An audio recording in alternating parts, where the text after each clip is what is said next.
8 months ago, you were ICU in a coma. November. Was it November? November. ICU in the coma.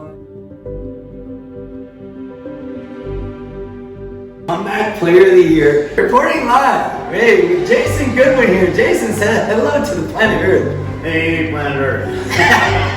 This man has an extraordinary mindset. I took my health for granted, and I called Jacob because he trained a buddy of mine, and Jake's like, come on in.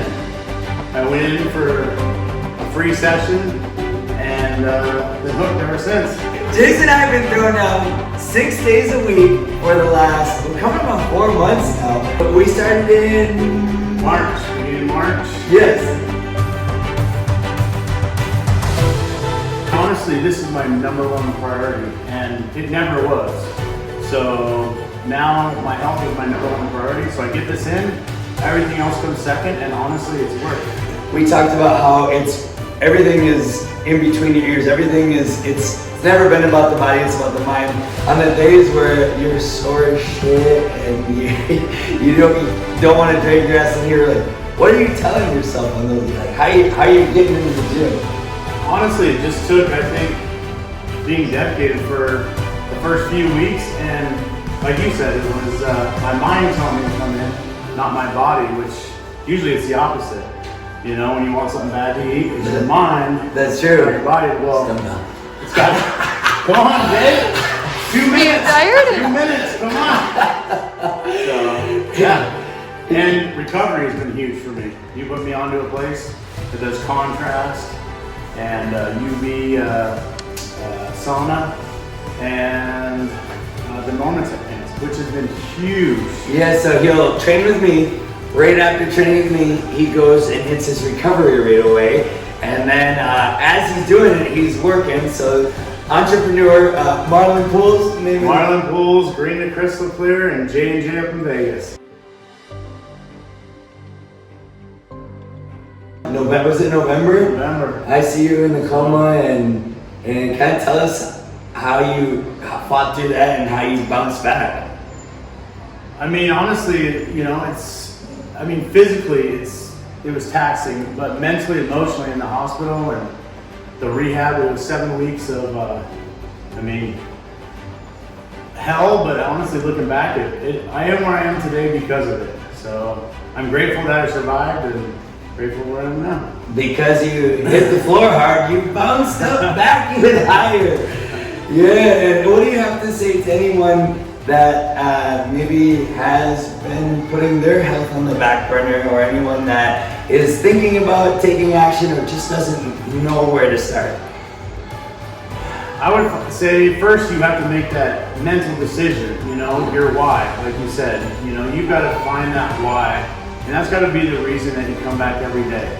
And I'd say second, and this is right up there with it, you've got to find, I found a great trainer that he can tell when I'm hurting or when he needs to adjust the workout. It may be scripted, but he will go off script to make sure I'm successful.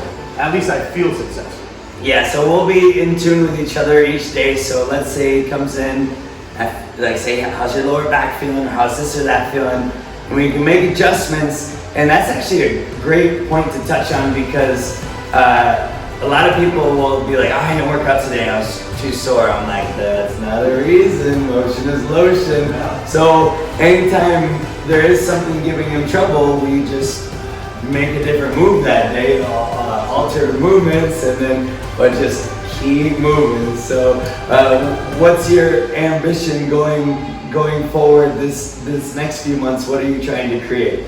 6 months, I want to be, or 3 months, I want to be here 6 days a week like I have been. Yeah. It's just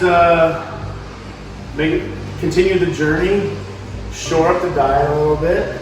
That last 30 days was great. I felt really good. I would like to tell you guys about that. So we did a full accountability. So all month of May, he sent me a picture of every meal he ate. He texted it to me. So all month he went no cheat meals, he went no alcohol, and he's always carrying this around. This is how far he's into the gallon. It's 9:30 in the morning. He's already almost got his gallon down today. No, I think that you being submissive and being coachable has been the biggest game changer. Honestly, I think it goes back to my roots where I came from. My coaches, everything that, my hard work and stuff came from sports at a young age. I mean, they push and they push and they push, and you have it in you. You got to find a good coach that can bring it out of you. So I feel like my hard work has come from where I grew up. You know what I mean? And I try to pass it on to those kids that I coach, and I mean, he brings it out in me as well. So. Yeah, going back to what we talked about earlier. My football coach used to scream at me, "Get the fuck up, Homer!" I have that replaying in my head every morning when my alarm goes off. And anyone that is knocked down out there, get the fuck up! That's a good ending.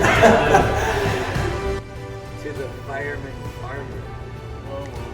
That's where I jump on your back. Yeah, and I carry it. And then you carry the kettlebells in your hands while I'm on your back. Okay, you ready, Jason? Okay, brace yourself. I'm jumping on your back.